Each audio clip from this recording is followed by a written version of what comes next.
ഗീബത്ത് പറഞ്ഞോണ്ടിരിക്കുമ്പോ എന്താണ് ഗീബത്ത്? ഉള്ളല്ലേ പറയുന്നത്, അതന്നെ ധിക്കാരം. ഉള്ളെന്നെ പറയുന്നതിന്റെ അർത്ഥം എന്താ? ഇതൊക്കെ ഹലാലാണ് നിങ്ങൾ പറയുന്നത് ഗീബത്തൊന്നല്ല, ഉള്ളത് പറയുന്നല്ലോ ഗീബത്ത്. ഇതിനെ വിശദീകരിച്ചുകൊണ്ടാവില്ലേ സമർക്കന്തി തങ്ങൾ പറയേണ്ട ആ വാക്ക് മതി ചിലപ്പോ ഇതിന്റെ ഈമാൻ നഷ്ടപ്പെടാൻ. അച്ചടക്കമുള്ളവരാണ്, ട്രോളന്മാരുടെ കാലാണ്, അതിലൊന്നും നമ്മൾ പെടാൻ പാടില്ല. ഈമാനാണ് നഷ്ടപ്പെട്ടു പോവുക.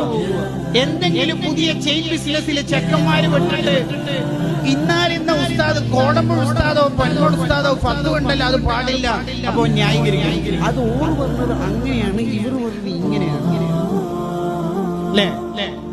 എന്തെല്ലാം ഹറാമുകൾ ചെയ്തു കൂട്ടാൻ പറ്റുമതൊക്കെ ചെയ്യുകയും ചെയ്യാം, അതിനെ ന്യായീകരിക്കും. ഉസ്താദ് ഭാര്യന്റെ അനുജനെല്ലാം കാണാൻ പാടില്ല എന്നൊക്കെ നടക്കുമോ?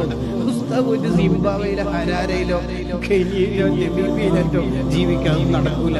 അതിന്റെ അർത്ഥം അതിന്റെ